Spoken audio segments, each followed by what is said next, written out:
Atlanta, live from K.L.P. Studios. Shush. Ever wonder what went down behind the scenes of our top stories? Say what? Then tune into What Had Happened Was, the only radio station that takes you straight to the source. From coast to coast, tune in now as we dive deep into the stories, the drama, and the moments that shape the culture with The Swanky One, new K.L.P. and with your girl, Evelyn Letitia. live, Swanky 93.3 and the Heat 94.6 radio stations, or wherever you get your podcasts from.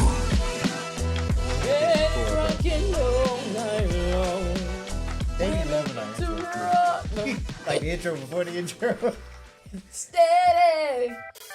Hey. You know what it is. We back. We busy. I mean- Ready?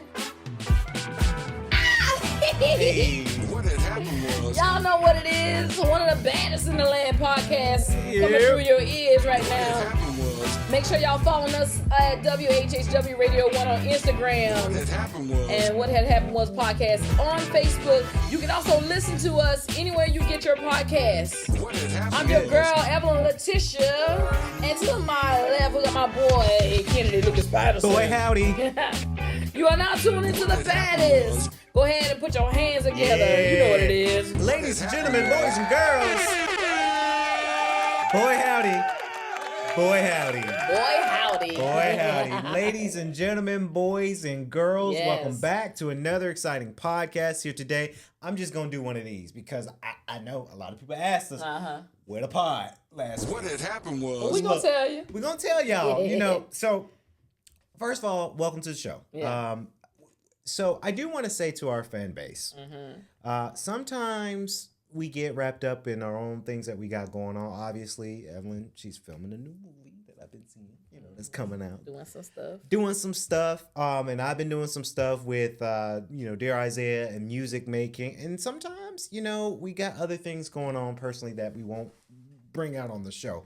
But Our intention is Our always to try to get a full episode out each week. But Yes. if not, we try to, give y'all some clips because we got lots of clips yes, from our episodes that you guys like to see as well. So Yes, we try yes, to yes, do that too. we try to do it. But I want to say to our fans, that because they notice when we don't upload new episodes, they understand it. They know it. Yeah. Right. They're like, hey, what, y'all all right? We're fine.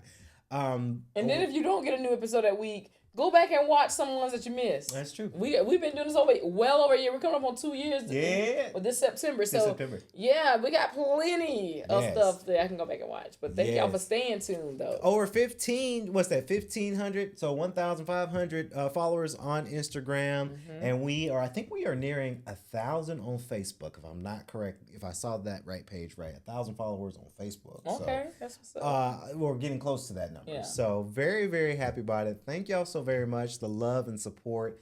We love y'all. We really, really do love y'all. So before we get to the nitty and gritty of the podcast, because we've got a juicy episode for y'all today, you know how we like to do. We like to catch up on people, catch up on us.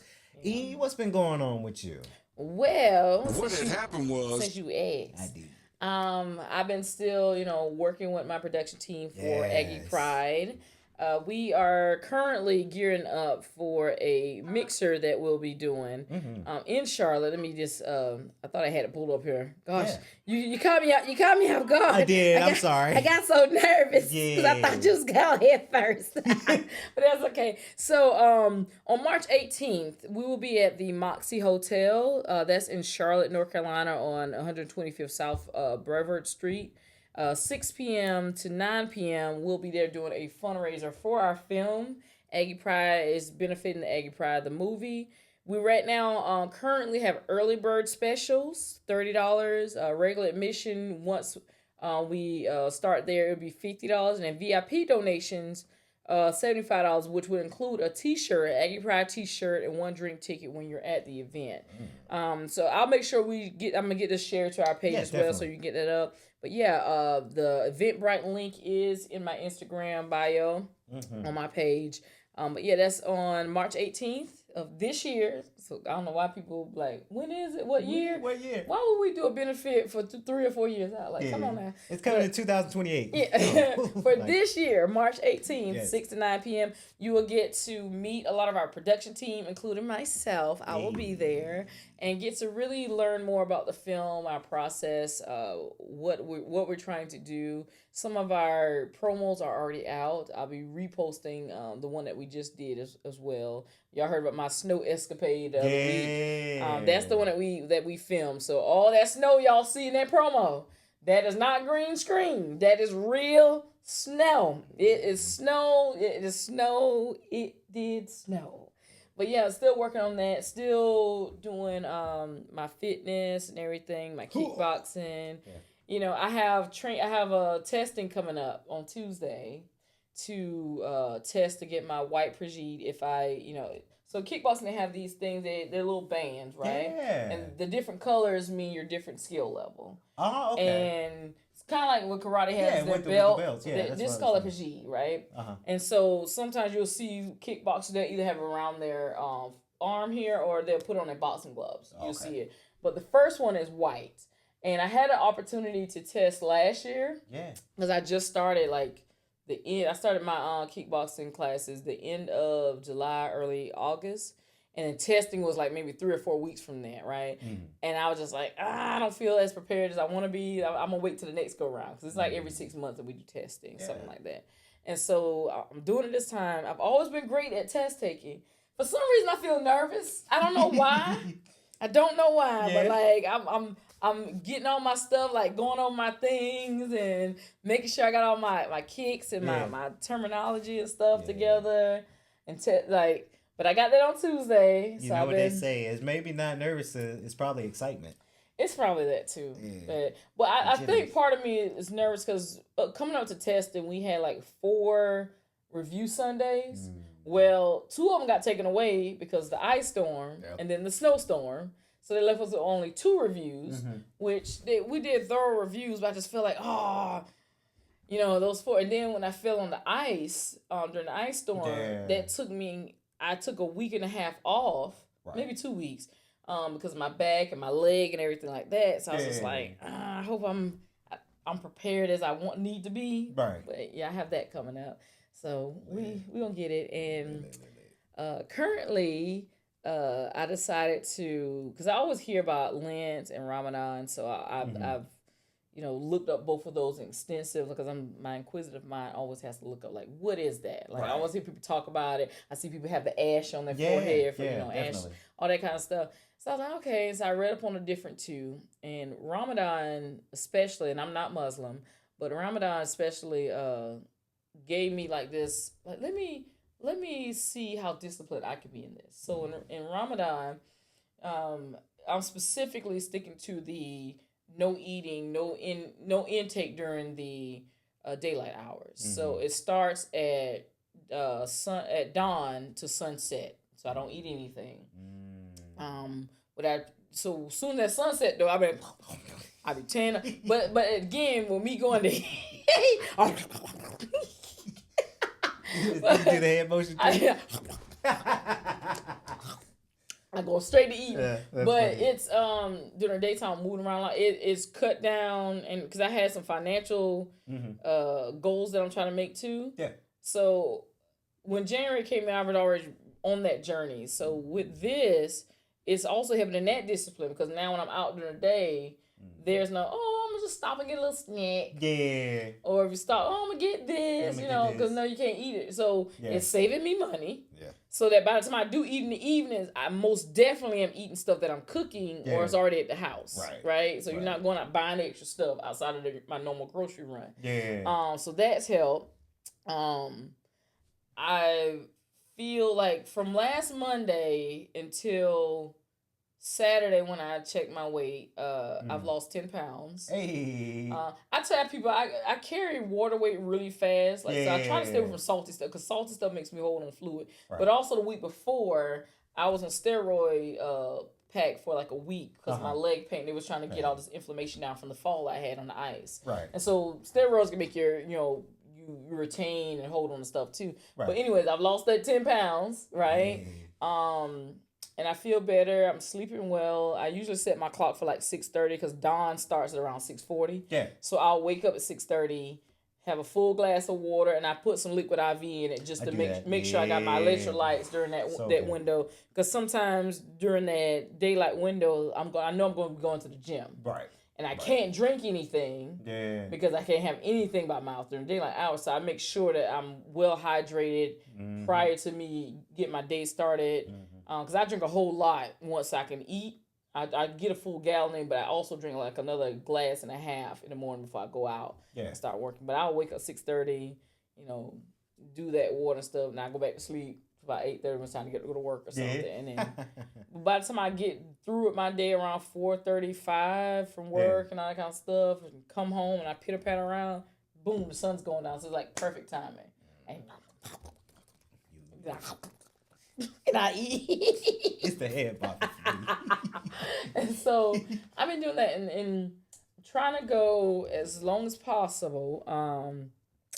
I think Ramadan ends, I think it was the 18th. Let me just of March? Of March. Okay. 19th. So February 17th, it started on the evening of Tuesday, February 17th. So that next morning at dawn is when it started. Really. And then Thursday, March 19th is the last day. Oh, that's lit. So right now I'm doing good. Today is, a few days out and I've been doing well. I just keep water in my car and in general so that if I feel like my mouth is getting dry or something, I'll but put water in my mouth, swish around, spit. Right. Things like that. But that's what I've been. Lit. Yeah. That's lit. Now your world. What had happened My was, world. What's going on in my world, ladies and gentlemen? A lot of good stuff. We've got some new music. Nyla Monroe, of course. Color Outside the Lines hits streaming platforms on Tuesday. Okay. So I'm very, very excited for that. Nyla is a new artist that, of course, with K.L.P.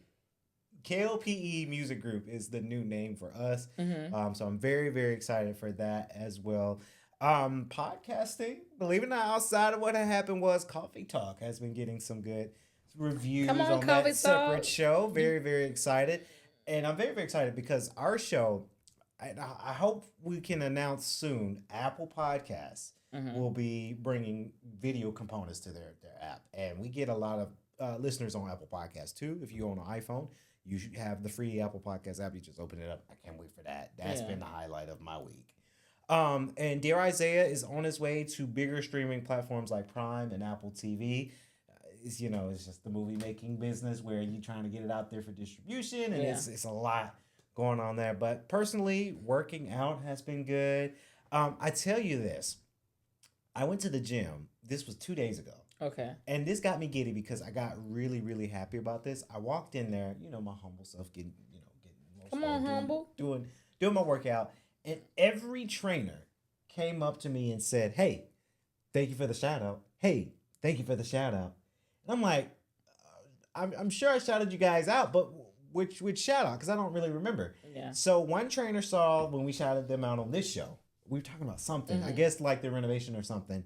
And then they saw with my other content that I did a blurb about don't be a gym bully. Okay. And the manager, shout out to Damien, he said that the marketing officer of Crunch Corporate reached out to them and said, "Hey, there's this guy named Kennedy that shouts you guys out a lot, and you guys are doing amazing." I don't know if they got like a raise or anything like that, but they did get some high praises from corporate. So that just got me wondering, it's like, hey, I'm just a humble guy that's just, He humble. Since y'all getting praises and stuff, though, y'all can always y'all can be one of our sponsors. You could now. Yeah. Hey, I'm just saying. We can get corporate. Call us corporate. Yes, they got TVs in the gym. We can put our shows up on the monitors. Absolutely. But yeah, gym session. Send us some shirts and stuff. I know. I mean, they do. And maybe I need to ask to get you some shirts too. You got a whole another host over here. Why haven't you? I got 2 shirts from them already. Look, tell them your co-host needs one. Yes. They gonna I give my sizes when we get off here. They be like, "So are you a Crunch member?" They don't need all that. They're gonna try to sell that. We are sitting. We're sitting here promoting y'all to the masses. Yeah, that's membership. That is membership. For real. But yeah, workout's been good. Meal prep, I use Factor, so my meal prep has been really, really good. Okay. My diet has been really good. Then I went to church this past Sunday prior to the recording. That service is pretty good. Just something about going to church and then when you're in the worship part before the pastor does a sermon, it just gets to you. Okay. Like the last song, like I was bawling. Oh. And all the ladies was like, "Oh, you okay? You okay?" I was like, "Yeah, I'm fine. I just, I so good. I'm just praising the Lord. I just praise it, And it wasn't tears of me being in despair or me being sad. Mm-hmm. I think it was just tears of joy because this year started off really, really well. Our podcast is still kicking it, and our family members are healthy enough. So it's just kind of, I don't know, tears of joy because, a few years ago, I was going through some tough, I'll say about 2 years ago, I was going through some tough stuff, right? With an old job opportunity that was horrible and just things was just going on. So it's just kind of realizing how far you come. And then me losing the weight, just looking really, really good. And like this morning, I looked in myself in the mirror and I'm like, dang, I can't even. If you tell me I look like that college years, I laugh, right? So it's just one of those things that get me giddy. You getting that grown man body. Getting that grown man body. And then the beard coming in nice and full. He turned into Lucas. Yeah, and I'll be 30 this year. Baby, I'm gonna be 30 this year. Yeah. But life is good. Life is good for the most part. I know God got more for us, but we are good, and that's just really what's been going on with me personally. Okay. Yeah. Okay. Well, take us into our next topic since we don't got caught up. We got caught up now. I think we'll, because this is kind of the sad note, but maybe we can get the sad note out the way first before we get to the fun stuff. Okay. I wanted to send out, so we do have two rest in peace segments here on today's show. First and foremost, Reverend Jesse Jackson. Yes. So I know of Reverend Jesse Jackson as a political leader, an activist. I did not know he was a quarterback. Mm-hmm. I did not know that. So if you guys don't know, Jesse Jackson, civil rights activist and former U.S. Senator for D.C. Calendar is trying to get me some over stuff. Very, very impactful for his leadership, of course, walking alongside and being there with Martin Luther King Jr. and the civil rights movement that everybody knows about that. He participated in the key civil rights demonstrations alongside Martin Luther King, like I just mentioned. He has a predominant voice for African American rights throughout his life.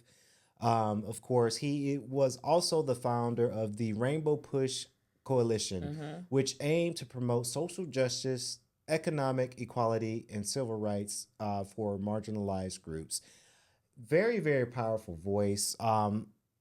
And he's reverend, so he did some preaching in his lifetime too. So very, very sad for that because, I've seen a lot of social media people on social media, just doing in remembrance. And it's just sad because him dying this month, and it's a very powerful month for us. It's Black History Month still. So it's just kind of like everybody everybody felt this one the hardest with this death. And it's scary because it's only like the second month of 2026 and we already had, so many deaths. So very, very sad about that. He was more than an icon. And I've seen that a lot. He's an icon. He's an icon. Yes, but he was a lot more than just an icon, right? I think a lot of people should study him more. Like I say, I didn't know he was a quarterback for football. I had no idea. I got an interesting story about that too. Yeah. I right now I live in Greenville, South Carolina, specifically Greenville County, and he is from Greenville, and the high school that he actually went to is called Sterling High School. Yeah. Sterling High School was an all-black school for black students in Greenville between 1896 and 1970. If you're ever in Greenville and you go to downtown Greenville on Main Street, there's actually a monument there on one of the corners. There's two black students, two kids. Yeah. And it's Sterling High School. It's a monument there to that black high school. And I actually met, and you talked about him playing football as a nurse practitioner. I told you I do like house call visits. And probably about 3 or 4 years ago now. I had a member that I went to see, and he had all these football pictures and stuff. And I saw Sterling High School on some of the things and his trophies. And I said, "Is that the same Sterling High School, the monument downtown?" He's like, "Yeah, that was the black school I went to." And I'm looking. He said, "Jesse Jackson was one of my teammates."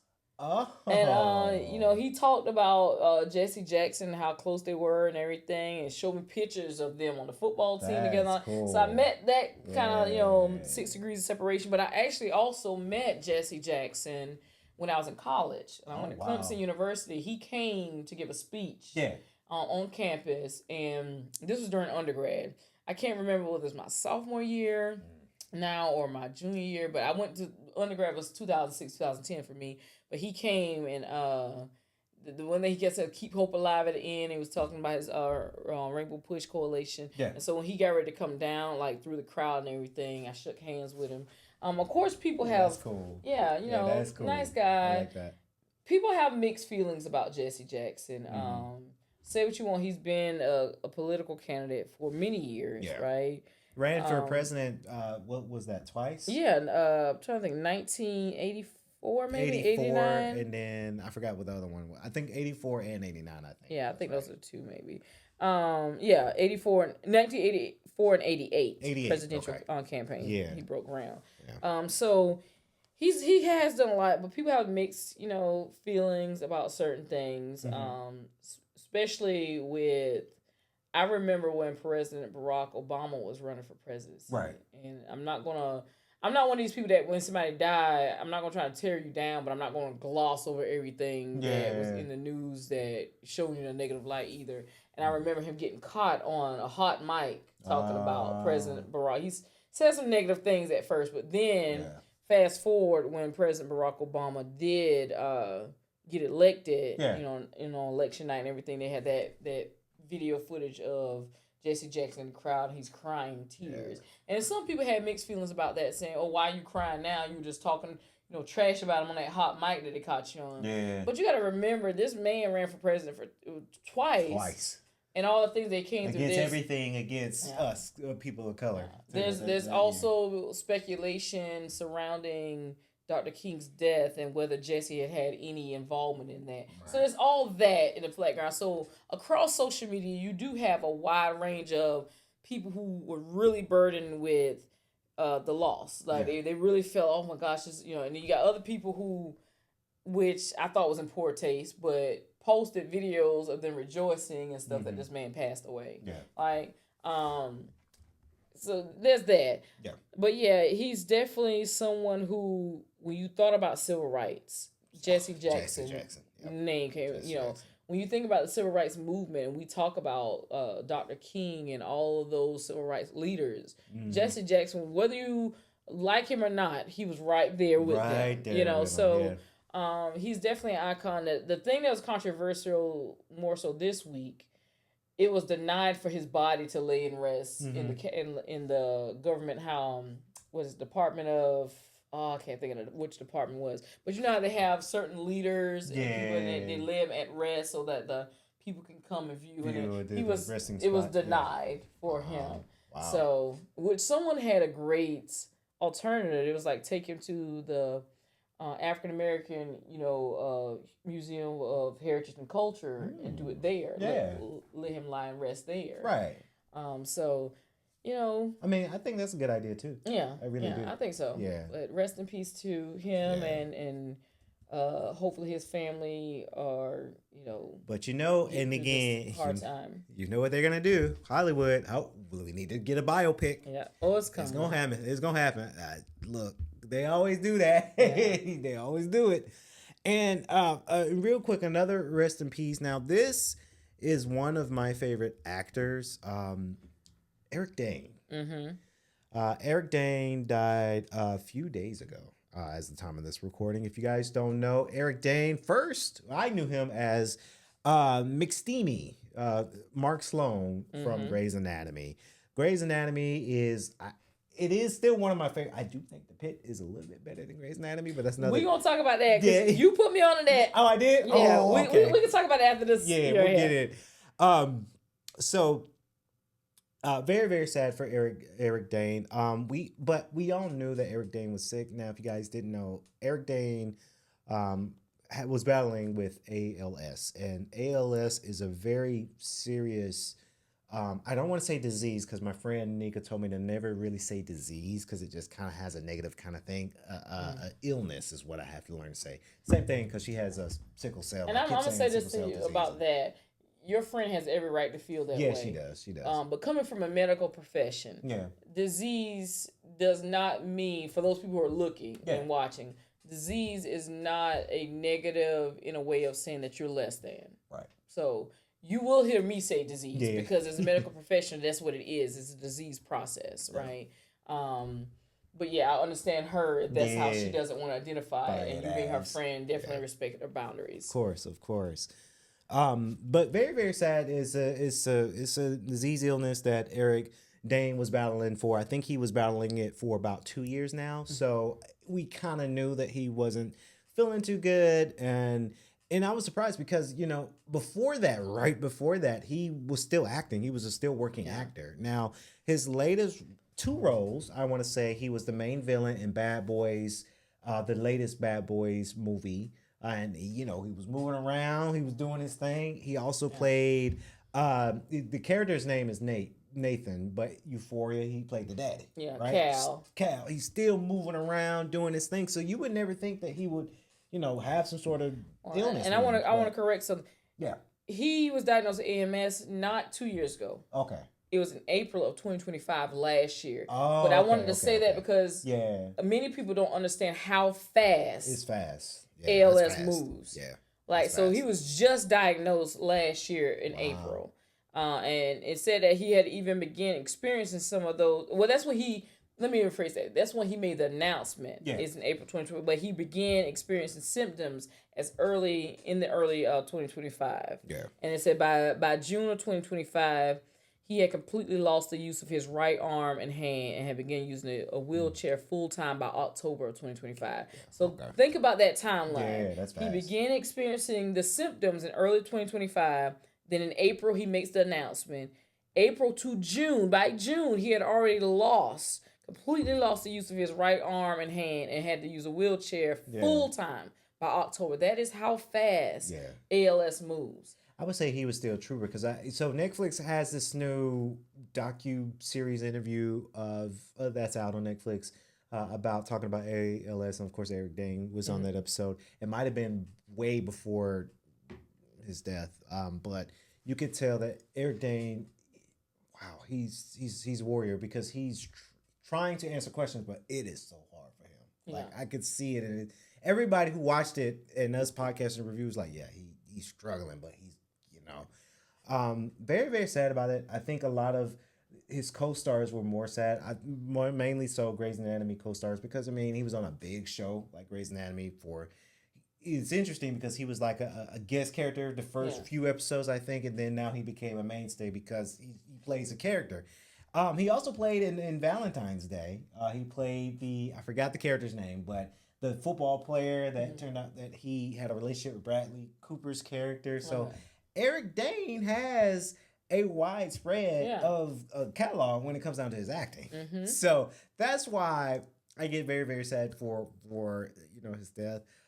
His family members. I did see, I think there's some sort of news source. They said, they got his final words, and his final words was to his girlfriend and his 2 daughters. He said, hey, I love you guys. These are my final words. And then now that he's no longer with us, and now the family has to kind of navigate without him. It's a sad, sad feeling. And it was great that he could get that on audio and film because ALS affects, all your muscle activity and everything. Yeah. So eventually, just how he lost the feeling, the use of his arms and his legs, you eventually lose your ability to swallow, your ability to speak. All of that takes muscle, and things like that. So I'm glad that they are able to at least have that in video and audio form. Yeah. That they can play and rewatch. Definitely. Rest in peace, Eric Dane and Reverend Jesse Jackson Sr.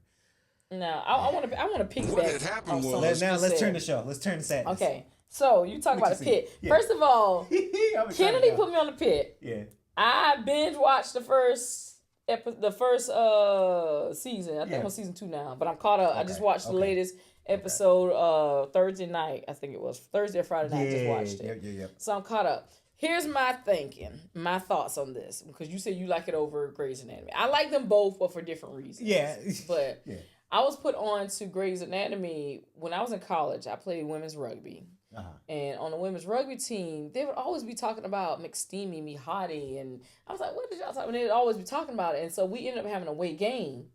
And during this away game, one of my teammates, I don't know how, where, when, had a CD disc with a complete whole first season that somebody burned of Grey's Anatomy. I remember those days. And they gave it to me and said, you need to watch it, you're going to love it. And I started watching and I fell in love with Grey's Anatomy, and I haven't missed a season since. In fact, I still got that CD. It's in my old college bag where I had my laptop in, and I still have that CD, that Grey's Anatomy CD that was given to me. That's interesting. So I've been watching every season of Grey's Anatomy. Now sometimes things happen on there that I'm like, okay. How many times y'all gonna have a plane crash? How many times a wing of the hospital gonna blow up? Yeah. Like it just always seems like y'all be. Now these latest seasons, they like, okay, all right. But I like that. In Grey's Anatomy, it really does take you outside of the hospital setting and shows you some of their personal lives and things like that outside of the hospital setting. I get it. But it's heavily focused on the doctors and the admin, right? So it's like you'll see nurses and auxiliary members of the healthcare team. You'll see them in the shots. Yeah. But there's normally not really dialogue with them. They're coming in to check the blood pressure and leaving or something, you know. It's very doctor-focused, heavily doctor-focused.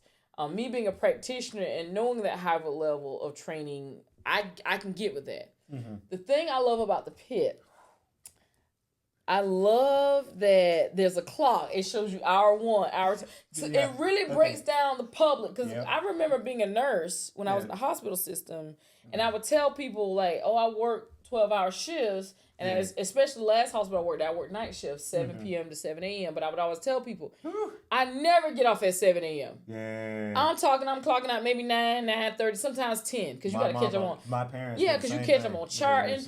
If something will go wrong, it always goes wrong at change of shift. If somebody gonna die or cold on you, they always cold at change of shift. So now you running into a cold blue, so it is always something. So I would try to tell people how my 12-hour shift goes, and it was like, it's hard to get people who are not in that environment or healthcare to understand. So I love the fact that they show like this is hour 1 and show you just how much is happening as they're breaking down these hours like of a 12-hour shift that's supposed to be a 12-hour shift, how much stuff is going on. Yeah. Because I remember even being night shift, I would try to get do all my patient stuff, and then I would go sit down and try to chart to stay ahead.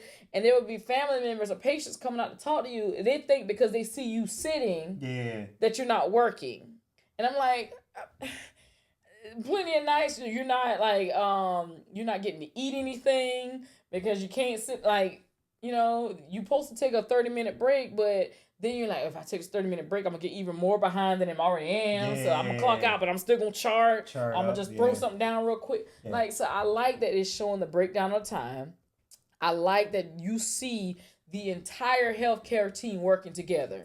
The nurses have speaking roles and talking, and you see what the nurses are doing, their scope of practice. You see the nurse practitioner that's in there, and he's doing his scope of practice. You see the doctors, the med students. You see the whole team and how it takes all of these people to run this department. I love that it's shot in the ER, because although when I worked at the hospital, I didn't work in the ER. When I came through my rotations to get my degrees, I definitely did rotations through the ER. And people who come to the ER can be so self-centered, because yes, you got there and you've been sitting there for 3 hours, but what you don't get to see is all the stuff that's been happening in the 3 hours behind the door. So I love that the Pitt is showing that. You come in with a headache. Yes, we're going to keep eyes on you out in the waiting room, but somebody coming in with their entire stomach gaped open and bleeding everywhere, they're going in before you.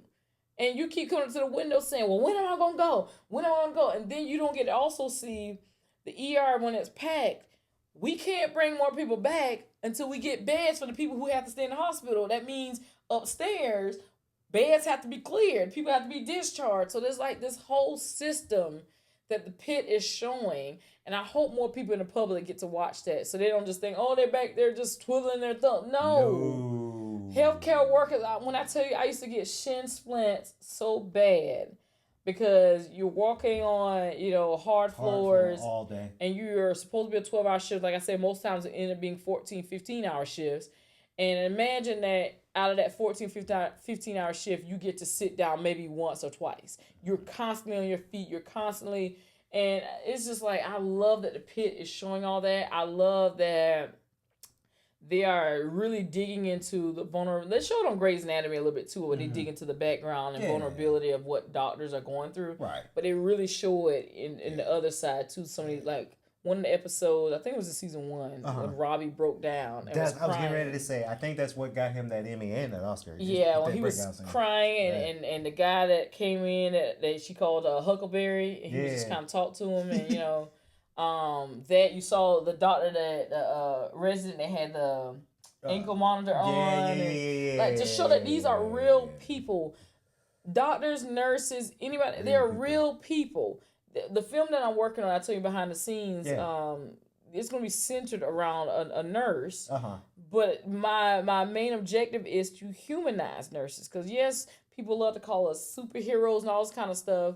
But then I feel like sometimes that's a disadvantage. Because you make us these superheroes, but then you take away the grace from us as if we don't hurt, as if we don't get tired, as if we're not susceptible to mental illness or anxiety or depression or feeling just completely hopeless because you wanted your patients to survive and they didn't, and you put all this work in trying to help them make it through. Like, so there's all of that. I love that the Pitt shows that really well-rounded use of the healthcare space to the public. And then the stuff that I was like, oh gosh, oh, y'all made me want to go up. I said I would never work in a hospital again, but watching the Pitt almost made me want to go and sign up. Because when people ask me, do I miss working in a hospital, the one thing I always say is I miss doing procedures. Like doing IV starts and wound care and stuff like that, which we work on some wound care stuff. But I miss that kind of hands-on component of when I used to be in the hospital system. But yeah, Kennedy put me on to that. Such a good show, and now watching. I understand because both my parents are nurses. Most so now, my mom's a nurse practitioner now. I didn't know your dad was a nurse. Yeah. I did not know that. Dad's a nurse. Hey, Daddy. Hey, Daddy. Yeah, because he watched the show too. Well, so I think he is. So he's teaching about nursing now. Nowadays. He's an instructor. Okay. Yeah, I think he's retired from nurse. that part. But every day they come home, they talking about a patient, not like that, but like what they had to do, and it sounds like they're superheroes, but then they come home tired, and just imagine they got 5 kids. So, and then they're working overnights, and sometimes they, like you mentioned, they don't get home when we think they're gonna get home. Just depends on the day. I love this show because it just kind of it shows me a little bit more. And do I ever want to be a nurse and doctor? Probably not. Yeah. But my parents were nurses, and then we kind of work in the healthcare field more in the wound care space now. And I know a little bit about it, but not like that. I could never do what Dr. Robbie and all them are going through, and they go through it, right? They see deaths, they see bleed, they on their feet a lot, they're tired, they're hungry, causing Dr. Robbie, one of the main characters, while he won an Emmy and an Oscar for this show. Fantastic actor. See him break down. It's like, that's real. That is real. And when I saw that, I remember, so when the last hospital I worked at, we were on the 3rd floor, and there was a lactation room around the corner. It wasn't on our unit, but it was on the same floor. And sometimes on my lunch break, and I worked night shift at the time, when I would go on my lunch break, a lot of times I wouldn't even eat none of my lunch breaks. I went to cry and to just try to, for 30 minutes, like get my mind back together. So I would go to this lactation room because in there they had this chair, it reclined. Oh, that's nice. They had ambient lighting, you turn the light down, everything. So I would just set my alarm for like 25 minutes. And I would just kind of lay back, and whatever emotions came to me, I let it come, And then that last 5 minutes when the alarm went off, I would cut the bright light on, and there was a mirror there and a sink so you wash your hands and clean up because women in there lactating and they clean up after they leave and stuff like that. And then I would especially if I was crying, now you're looking in the mirror, your eyes are red, your face is puffy, and so I'm like taking cold water and just like trying to get the inflammation down. You get yourself together and then you go back and clock back in and you're right back on the floor like nothing happened, right? So when I saw that was like, because I want the public to see this. You're dealing with angry patients or family members of the patients. They're angry. They don't have answers. If somebody dies, God forbid, it's your fault, not the nurse's fault, but that's what the patients think. Or the family members, hey, it's your fault. You killed my family member. So and people don't know by the time, especially if somebody is a full code, meaning if their heart stops or they quit breathing and things like that. Full code means we're doing CPR, we're pumping you with medications, they're going to try to restart your heart. We're doing everything we can. And people don't realize how many cycles of CPR you can go and you just can't get people back and you have to call it. And so people are like, y'all didn't try to, like, I remember my first, and this wasn't even for my master's degree, for my undergrad degree to be an RN, I had a rotation through ER. My very first day on the ER, I had someone come in, DOA, which is dead on arrival. We got it over the speaker from the ambulance on their way in and said they're already doing CPR in progress, meaning they've already started. And this person came in, and I remember, it was fast paced and everything like that. And I was standing over there in the corner, just kind of, and the doctor was just like, "You're our student today, right?" I said, "Yes, sir. I'm on this rotation." Well, come on over here and get in some of these chest press. And I was up on this table, trying, and I'm like, I want this family to have this person to get them back, and I was just trying but nothing we did could bring this person back, and so like the Pitt really takes toll on you, brings some memories back of being in the hospital setting. But two very good shows, but I think the Pitt definitely has a more well-rounded, and the way that they're shot. So this is from a filmmaker perspective for me. That too. Grey's Anatomy is shot in more of a warmer light. It's more of a warmer light, natural tone stuff. Whereas the Pitt is shot more like a colder white-blue balance light. So it gives two very different type feelings.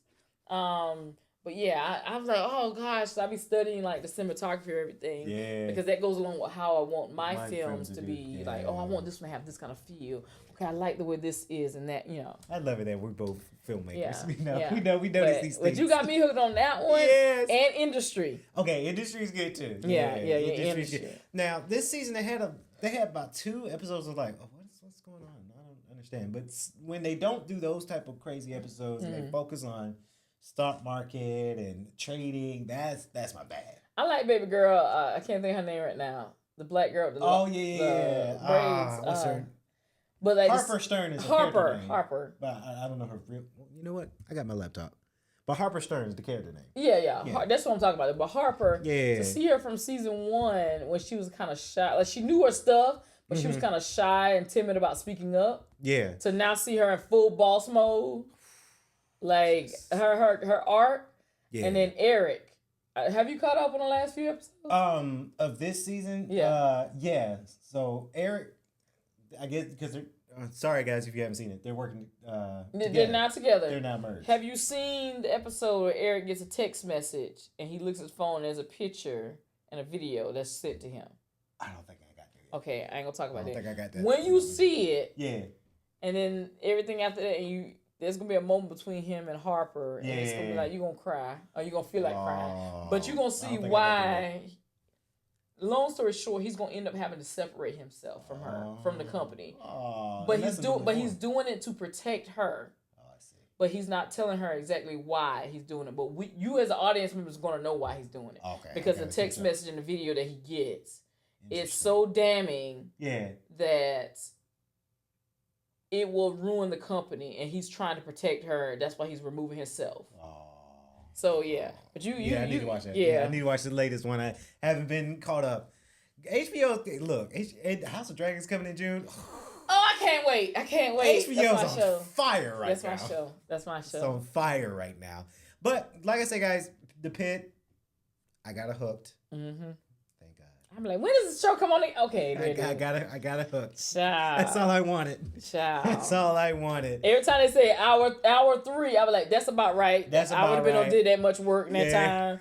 Because baby, it be moving. It be moving. I saw this thing on TikTok. There's this couple. One, I guess the girl is like a sales manager or sales rep, and then her husband is a doctor, and they were watching Pitt. And the daughter, they're about to do that. They're about to put this machine in this.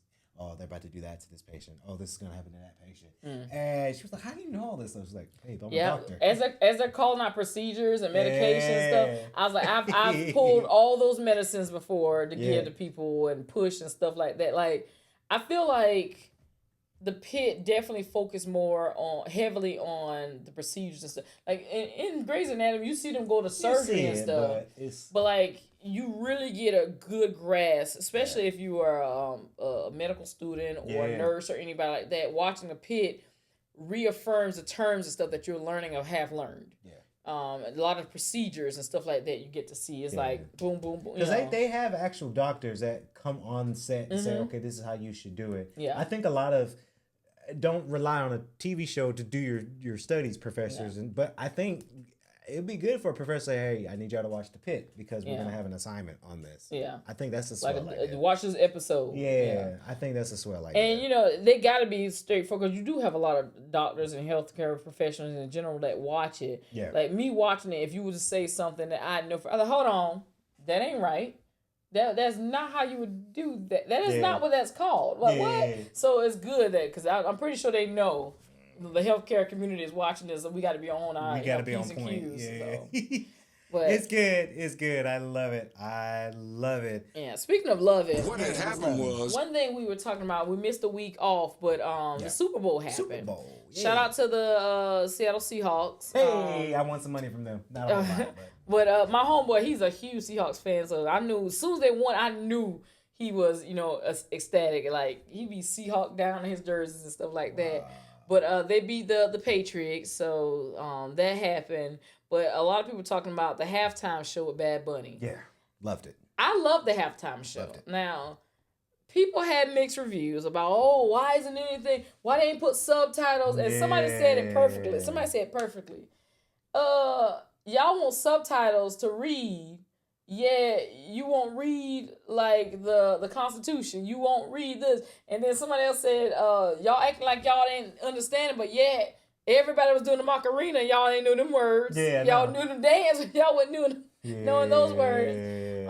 But I love the journey that he took us on in the symbolism and things like that, from his childhood to showing different things about Puerto Rico and different other places around there. For everybody that kept trying to call this man un-American, you know how dumb you sound? I know. Just ignorant. Not ignorant, ignorant. Because Puerto Rico is a part of the U.S. It's one of our territories. So that means all Puerto Ricans are American citizens.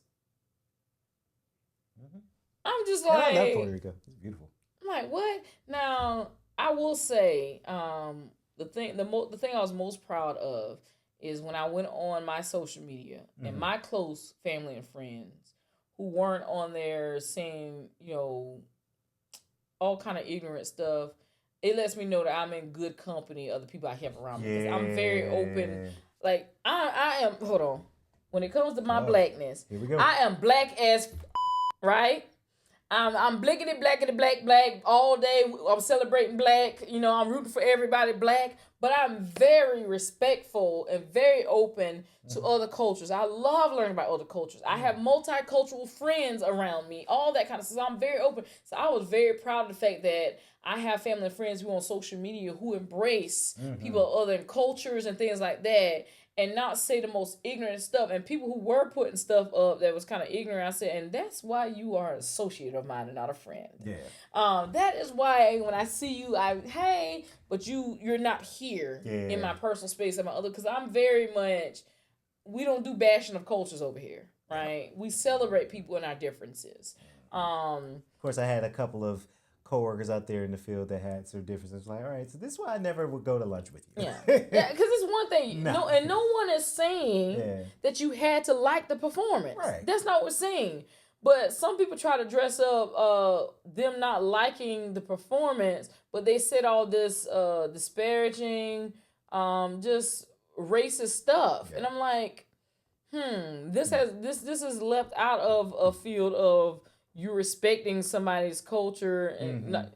Oh, somebody posted something like, just because somebody don't like something don't mean they disrespecting somebody's culture. But that's what I saw a lot of. Y'all was being disrespectful. It wasn't. It didn't just stop at I didn't like the performance. It became downright disrespect for some of the stuff that people were putting up. Right. But I thoroughly enjoyed it. I enjoyed it. Yes, it was in Spanish. Did I know some of the things he was saying? Yes. Did I know all of it? No. But he got them bops. My favorite is the party, party, party, party. And let me tell you something. Because there's been because I follow, so on like Threads or Instagram, a bunch of men are like, well, I don't like it. I didn't like it. Yeah.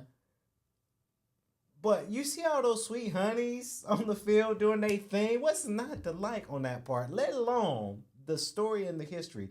So the one reference that I really got was when he had his backup dancers, they were on the pole and the electricity was going out. Yes. That I understood because 2 years ago, I went to Puerto Rico for vacation and they don't have the strongest electric power. Yeah, and then when they got hit by certain hurricanes, they were out of power for like a year or something. Like, you know? And it's just kind of say, hey, this is what happened.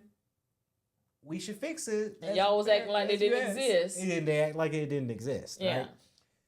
I really like the messaging that he did. I don't know if you saw like the board. It said, "Together we are America." I think that's what like the Titantron said. He had the football. He was saying and all the different countries. Yes, and it was just like so symbolic in that regard. And I'm proud of Bad Bunny. He had an amazing week because he won a Grammy. Right, that same week. I think sometimes people just have to just observe people who say racial type things, because like I say, I've had associates that had their opinions. I'm like, okay, well, you're right in your opinion, but I won't go to lunch with you, because if you say that about their culture, what you saying about my culture, you know? And I saved this. I want to go back and say it. One of my Facebook friends, and I fell in love with this post that she put. Yeah. Chanty said, "Class is in session." She said, "I'm not mad at the halftime show at all. Many people don't remember that Puerto Rico is a U.S. territory. Yeah. The alcohol most of us drink was rooted in the sugar plantations of Puerto Rico and the Caribbean. The Bacardi. Y'all better know your history. Yeah. The music, the dance, the clothes, and the scenery reflections of a culture that right now is being targeted for being who they are.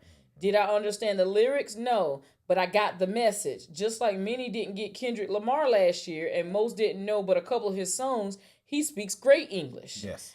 It was done, and I liked it. Sorry for those that want it different. Black culture has been center of the halftime show for the last few years. It's okay to allow others to shine. Class dismissed. Extra help. Shout out to the Latin communities, the Latin American countries, and displaying their flags. Great move. Like, culture is so cool. I think that was disappointing to seeing some black people go on and on about, I didn't like it, and where the black people at? Kendrick Lamar, and probably a few years back, we've had a lot of black artists. Oh yeah. But prior to that, anybody that used to watch the halftime show in the 90s and 2000, white. Like,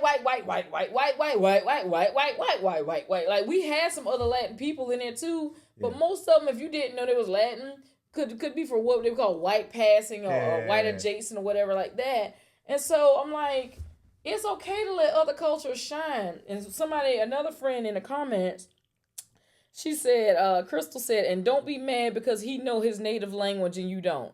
Our culture was stripped from us and English wasn't it." Yeah. So like people who were going on and on, like. So I wonder, do you think now that we've had our culture last year with Kendrick Lamar, Latin culture this year, do you think we're going to get K-pop next year? I don't know, but I'm for sure if we do, they'll still be complaining about that too. That's the thing. I bring it up. I think you can't please everybody. Everybody's gonna have something to complain. People were complaining, he didn't have any white people. So who is Lady Gaga? What is she if she not white? And she did good too. Like, yeah, he ain't had no white people. Now, Ricky Martin looked good, if too. your only rebuttal is he didn't have no white people in there, you already missed the whole, like... You missed the point. Like, how many white artists have you seen at the Super Bowl? Plenty. Give some other people a little time. Yeah, well, I'm sure the people that were hanging, y'all probably watch who Kid Rock Super Bowl? The Kid Rock, which now has come out to say that they paid people to go there, and they didn't know what they were going to be there for, and then it was pre-recorded. Yeah. Like, right? And it didn't come nowhere close to the viewership anyway. Yeah. That the Super Bowl halftime show did. You know, Kendrick, I think, was still holding the top spot as the most viewed, but Bad Bunny was a close second. But I'm just like, shout out, y'all be doing the most. Yeah. But shout out to Bad Bunny. Shout out to Bad Bunny. You're a Bad Bunny, man. Bad Bunny. Yeah. I think we had one more topic. Yeah, I had one more, and we're going to give y'all a good show, because, you know, we missed last week. Yeah. So, I talked a little bit about this on the other show. Okay. And I wanted to get your take on this one. Okay, get my take. So, if you guys know, our studio is here in Atlanta. So, Kennesaw State's not too far from us. Kennesaw State has introduced a major, a degree, graduate degree. You can get a degree in artificial intelligence. Okay. So, you can get a degree learning AI. So, my take on it is, I get that the school's trying to be innovative, and I get a lot of universities. I'm going to be very careful because I do work for a university myself, so I got to kind of have to be careful what I say here. But I do think a lot of universities or some of them, they're trying anything because universities, you know, some kids may not want to go to school now. Like they gotta swim a little bit so they don't drown, right? I get it. Do you think that that's a good idea to spend 50 to 100,000, depending on the school you go to, 50,000 to 100,000, again, depending on the school you go to learn AI, because you can get it for free today? I wouldn't either. Because even with a degree, a lot of, if you had a certificate, you know, from like an online course, that too, most jobs will accept that. Yeah. Like they want to know you got the training and you can help us with this AI stuff. Yeah. Basically, they don't want to necessarily know. Oh, you went to school 4 years and you spent this money. They don't care about that. Do you know how the system works? Can you help our company? Yep. You got at least a certificate. Okay, boom, you're hired. And some of the certificates you can get for free. Yeah. Not all of them, but some of them. I wouldn't spend that much money on it. You know. I wouldn't, because AI is everywhere. You can get it again for free. But you'd be surprised, a lot of people in corporations, they don't know AI yet, which is, you got to get on the bandwagon a little bit. You got to know AI because that's where we're heading, right? Fortunately for productivity and cost efficiency, but people are getting laid off because of AI, so that's the unfortunate part. But it's definitely a slippery slope. It's a slippery slope, but you got to know it as a corporate. So you'd be surprised. A lot of people that I know that I work with, they don't know anything about AI. They don't know how to program it. I think learning it in itself, if you're gonna learn anything about it, you better learn how to shut it down. That too. Because this is what I said. We had this conversation off camera before we started. The slippery slope is, yes, it's cost effective. It saves money. You can get things done fast and all that kind of stuff, right? But like you said, it takes away jobs. Now you're competing. Real life people are competing with a computer. That can move a lot faster, right? And then the computer AI is adaptive. So the more it learns, the harder it'll get to be able to contain it. I grew up in the 90s where we had, I'm sorry. No, you good. Kim trying to play footsie with me, y'all.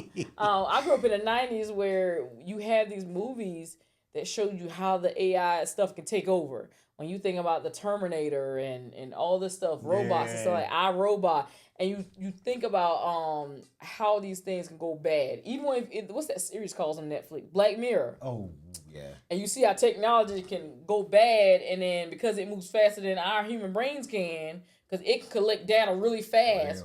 By the time you go on Google trying to look up something, it's already calculated thousands of papers, and it knows everything it needs to do. So it's like, part of me is like, okay, what happens when you go to shut it down and it knows what you're trying to do and you can't shut it down? And now it's taking over your whole house. So most people nowadays, their house is set up totally on Alexa or Siri, the whole house.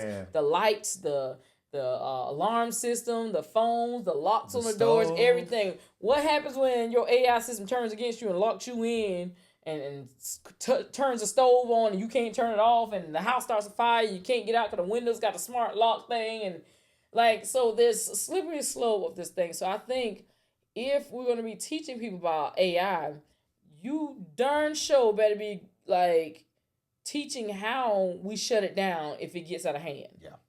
And the other thing is, the more it does, the more data places have to be built to store all this stuff. Yep.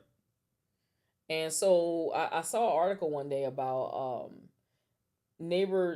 certain subdivisions were up in arms because they were developers coming in. Yep. They were trying to build these huge data spaces right next door. Cutting trees down so they can have space to store all of this AI information that's being generated. Yep. And it's just like, it's a slippery slope. Yeah, it's crazy. I think people, they get so like happy, like, oh, I made this thing, and I've used, like, early on, you know the videos and stuff, you make the AI stuff. I've never made like an AI video, but like the filters and stuff I've used before. Right. But now people are generating like whole AI videos and stuff, and I'm like, it can be a great teaching tool, but like, what do you do if it gets out of hand and you can't control it anymore? That's true. That's the part that I think about often. I'm like, we better have some people that can turn this stuff off. Yep. They can shut it down. That's true. That's true. So for Kennesaw, hey, I get it, because if it's no secret, K.L.P. Entertainment, we dabble a little bit in AI ourselves, right? There's no secret there, but I just 50 unless you got your parents covering your tuition, that's a lot of money to just learn AI when you can get a degree in something else. But hey, if that's your career path, hey, by all means, I've been done with school, so you need my money. But that was very interesting when it came down to it. I saw that, like, Kennesaw, that really. Now, I'm waiting to see what other schools are going to do it. Yeah. Will my university do it, the one I work for? I don't know. If they do it... Baby, I don't know. If they do it and they say we give employees a discount or a free course, you going to take it? I mean, if it's free... If I get it for free, then it's a free degree. Yeah. But, like, I still... Because, again, I already got my business degrees. Yeah. And did financial aid and all that. So, I ain't doing that again. I don't have no student loans. I ain't trying to go back to that. And I always said, if I ever go back to school anyways, it definitely won't be in nursing. Like, once I got that master, I thought I was going to keep going to get my PhD, but I was like, nah, the master's is good. Yeah. I'm great on that, right? Yeah. If I ever go back to school, it'll definitely be in the arts. So cinematography, music, things like that. Yeah. Like, it won't be in healthcare at all. Sadly, when GGC, the school I went to, they develop a cinematography major like maybe my third and half year of my degree program. Because professor's like, kid, you're so good at film. Why don't you go get a CMA? I was like, hey, I'm already in my business degree. I can't just switch it around. Like, none of them classes can be transferred. So it's a waste. I would have tried to do both. Like, finish the business degree and then just... Yeah. So I thought about that, but then, life was life. And and you said loans and stuff, you had to get... had to get a job. I understand. Well, we hope that everyone enjoyed this episode. Officially back. Yeah, you know what it is. I know what it is. You do it better than me. What had happened was... I mean, I do have a little bit more on top to bounce, so... You been working at that gym, you flexing yours out, mine just be bam, bam. Again, I am your girl, the one and the only Evelyn Letitia, baby. With my boy Kennedy Lucas Patterson. Boy, howdy. And you were tuned in to the baddest. Make sure you follow us at WHHW Radio 1 on Instagram and What Had Happened Was Podcast on Facebook. What had happened was... You can hear us on any platform that you get your podcast. Stay tuned and make sure you tune in this week. What had happened was... Deuces. Made it.